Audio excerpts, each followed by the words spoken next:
Hello, and welcome everyone to Connecting with Cara. I am here today with a best-selling author, a transformative, sought-after speaker, none other than Miss Nicole. I'm sorry, let me take this back. Let me dial it back. Dr. Nicole Roberts Jones. Introduce yourself, girl, and tell us why you're here. So excited. So, anytime someone asks me this question, I actually like to tell my story. So bear with me. I'm not going to be long, but I've been doing this since 1993, y'all. When I say that, I'm like, "Ugh, how old am I? Right. But I started in this journey when I was in the career I've dreamed of since I was 7 years old. I was working in the entertainment industry. And so back then in 1993, I worked for Viacom's largest cable network.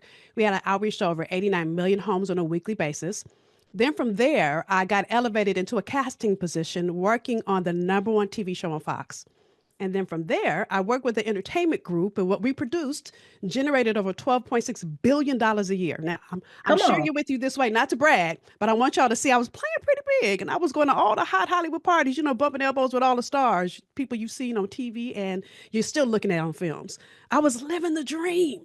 But can I tell you, in the dark of the night when I was by myself, I started to feel tormented by that dream because I felt like something was missing.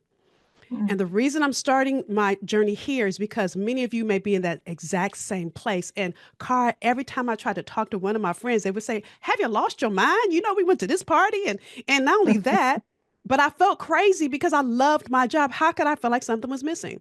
So, to make a long story short, I'm coming to the end, I promise. While I was feeling dazed and confused about all these things, how I'm feeling, what my friends are saying, all the things, my one of my good girlfriends invited me to work at a youth program at our church one night. And as I started working with young women that night, as their hearts lit up, my as their eyes lit up, I should say, my heart lit up, and I said, "Oh my God, this is the thing I've been looking for." Now, the reason I'm sharing it with you in this context is because this thing was called coaching. I didn't know that I had a natural propensity to help people get clear on what their purpose is and how to align it with the work that they do. And so that's how I started on this journey. And if I'm really gonna be real, y'all, I'm still producing and casting, Cara.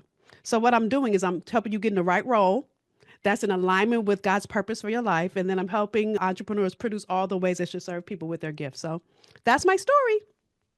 Wow, wow. Okay, so you also have some brand new news.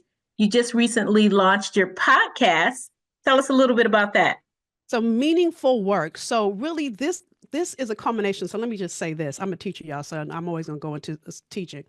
What And I've a preacher. learned, and yeah, I am that too. So listen, in the 30 something years, ooh, even though I'm still 35, get your life. Stop trying to figure out how old I am, y'all. But anyway, I'm having my own issues. Listen, I've learned that our purpose matriculates.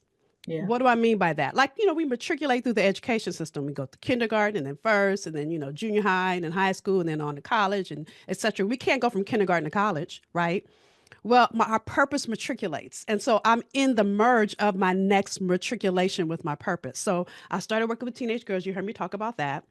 Those girls started calling me saying, "Hey, Nicole, I have the job I always wanted, but either something was missing or they're not getting paid enough or etc." And I started coaching. That's how I really started coaching. And one of them said, "You're my coach." Oh, is that what this is? So over time, I realized I was really gifted at helping women get clear on their gift. And so, because of that, I started working with women to develop their own businesses. But in the last year, God has really been pushing on me to work with all. So, fellas, this is for you too, but I would say 90% of my clients are women. So, the podcast is called Meaningful Work. My goal is to help you live a life full of meaning and fulfillment. And since work takes up 80% of our lives, it really does mean that we've got to get you in a place where you're loving what you do. Love that. I love that. So, can you tell us who you have coming up on your podcast, or how do you select the talent, or, Sure. tell us about that? So, first, if you haven't gone, go over meaningfulworkpodcast.com. The first four episodes, I'm a teacher, so I'm coming to give you tools. So, the first four episodes are really helping people. I call it cracking the code to what meaningful work means for you, not your cousin or your auntie or your mate, for you. And so the guests I'm having in my next series that I'm going to do next month, probably, I'm going to do, I don't know what it's going to be called. So let me just say this because I'm getting ready to say it and it may not be called this, but I don't believe in work life balance. Not possible. but I learned a strategy. So I'm sharing that with you because it's my goal to walk through all the quadrants of your life in our Mhm. episode. So whether that's faith, whether that's work, whether that's finances, because God does want you to be wealthy. Come on, somebody. So I'm going to talk about that. We're going to have guests about that. Whether it's your health, all the areas of your life, we're going to have different guests. So my guests, my next couple of guests, one is Apostle Isaac Petrie. So funny. He wants me to call him Isaac Petrie because I've known him for a while. And I'm like, I can't call you by your first name. It feels disrespectful. So that's why I said. But this man of God is phenomenal. Really, he talks about our inheritance that God has already given us. I'm going to say it like that. So that he's coming up. Dr. Rachel Talton, who she calls it having her God job, but she made a shift in her career when she was doing well in the financial industry, but she knew that she was meant to do something altogether different.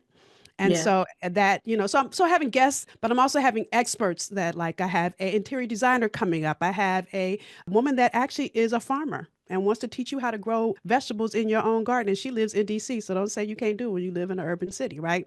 So just a mix of it all. So again, so we're touching every area of your life and or your work.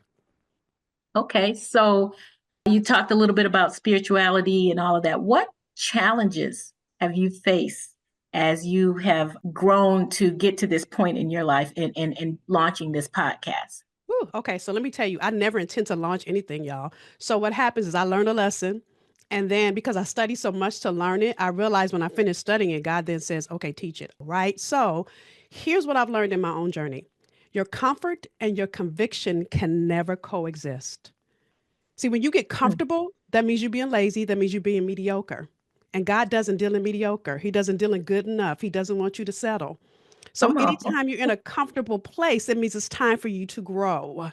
And so that is what I've learned is when I get comfortable, I'm like, oh Lord, here it come. I know it's coming. Right. So I'm in a stretch in this place now because I've served some corporations over time. I've, served, if I really look at my career trajectory over the last 20 years, I've served 90% entrepreneurs, 10% corporations. And now I have more corporate executives coming to me. So for me, it's all about this, y'all. God created you with a gift. You are an answer. Do you know what that answer is? And are you standing in it? And when you look at Matthew 6:10, and I'm not going to go into a deep Bible thing, but let me just say this. The Lord's Prayer, and I don't know about y'all, but that's the first prayer I learned when I was 5. Our Father who art in heaven, you go through that. In it, it says, Thy kingdom come, thy will be done. See, God has given each of us a piece of how we bring the kingdom here. I talk about this in the first episode. And so that's really my goal in the podcast is to help you understand your place, for you to take your place, for you to go after the abundance and having some good fun conversations along the way while we do it. Good. How do you do that? How do you maintain that balance of having that conversation, keeping your audience engaged and keeping that balance of I don't want to say it as if it's entertainment. How do you keep that balance? Well, I stay true to who I am. So, and Cara, you know this. I'm one part. I always say I'm one part. So let me just keep it all the way real. I'm one part ratchet. Don't judge me. I'm from South Central LA. So you gonna get a little bit, little every now and then. I'm a, like a little ratchet music. And what's so funny is half the time I don't know what it's saying. My husband always has to say, did you hear that? I'm like, oh Lord, right? But anyway, but I still like it. So that's one part. Second part, you're gonna get a little funny. I'm a little comedian. But third part, you're gonna get Jesus.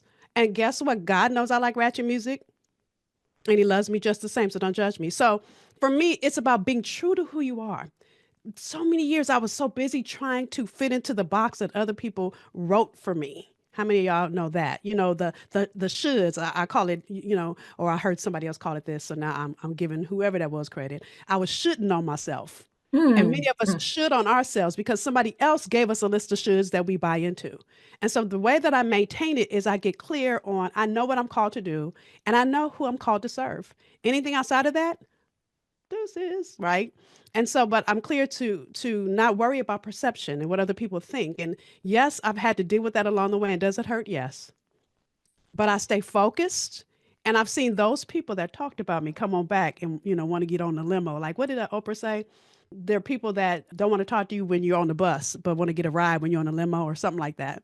Yeah, I've seen yeah. those people. Now I'm not in my limo years yet, not the Oprah limo years, right? But Yet. I've learned how yet, keyword on yet, right? Name it and claim it. So I just had to be true to myself and not worry about what other people say, and just having good girlfriends around you that you can talk to when you're having a moment. Because as long as you're in this flesh, you're going to feel some kind of way. Your feelings are going to get hurt. And my husband, too, even though my husband wants to kill him half the time. So I got to be careful not to tell him everything. But anyway. Okay, so you talked about having good girlfriends around. How about what role do girlfriends and the community at large play in the way that you foster your connections for the podcast? Such a good question. So really, one of the things that I say, and I don't say it in every episode, is I encourage people to send me emails of conversations they want to have. So I'm always going to look for one, who do I already have in my network, because it's easier to say yes. But also, I ask my network if I'm looking for someone in a certain arena. I ask my network, right? And the reason being is because this podcast is not about me. It's not for me. It's for every person that tunes in. I want you, and mind you, I learned some stuff too. So you'll see me writing notes when I'm hosting, right? But I'm really doing it and holding the space for other people. So for me, it's really going to my network when I can't find someone. But I will say this as well: it's teasing out ideas. So even the podcast name I sent out to a group of sisters, and let me tell y'all, I'm corny. So I can't remember what the name was that I had come up with. And all my friends were like, no, no, no, no. So so I think it was Kingdom Conversation. It was something that was just like they were all like, no. And so going to them, letting them give me ideas, and then taking the top three, and then I let them vote on the top three is how meaningful work came up. And I was like, oh, I love the full part, right? So yeah, so it's really important to have a village around you that supports you. Listen, everybody plays a different role. You've got some people that keep it real. They're gonna tell you, girl, sit your butt down somewhere. Got some of those. I have friends that you want to go hang out with and just have a good time and good dance, good drink. Got some of those.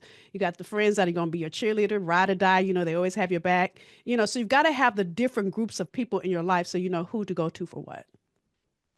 Awesome. Hopefully, I fit in somewhere in there. Hopefully, one day I I can wasn't fit gonna in put you out on someday. right, yeah, girl. I wasn't gonna put you out in the rolling out streets, but yeah, you do.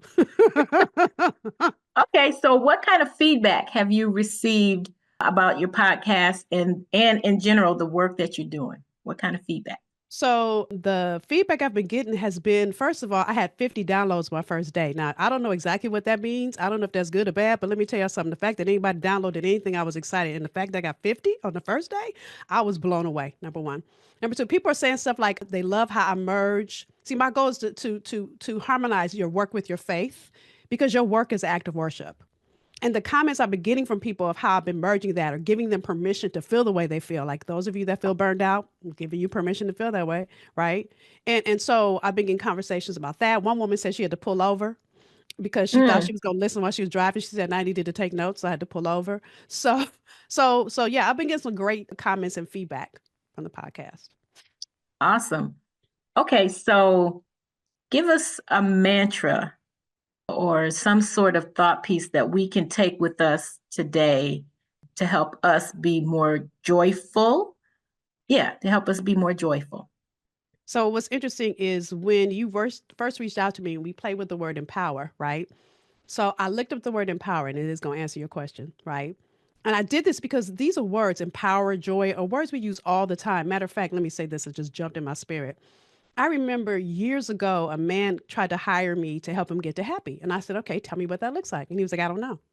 Okay, so how am I going to help you get to someplace you don't know? Right?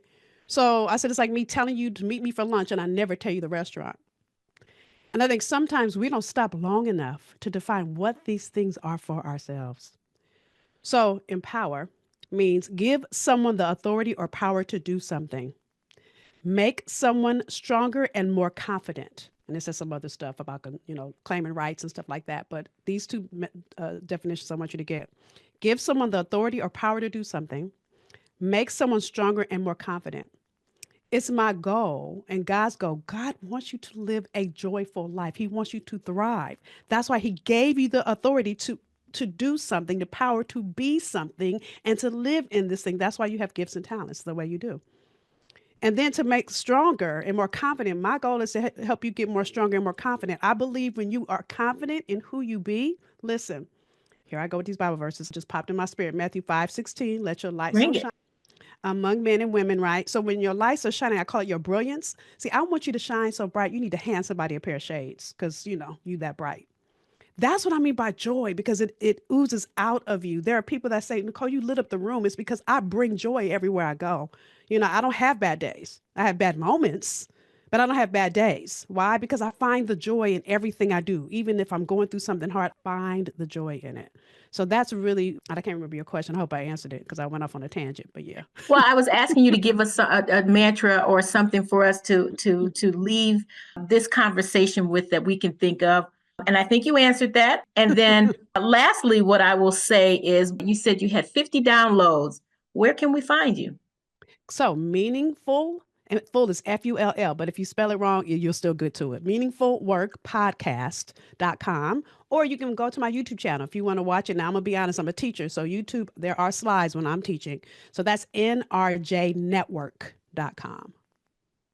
Awesome. So this started off as a conversation about empowerment. We've gone through spirituality. We've gone through in general, just helping us get better for this year. We have a program called In the Spirit, and I believe that this conversation belongs in there. And also, Dr. Roberts Jones, you are a sister that I consider that has superpowers. What would you consider your superpower to be?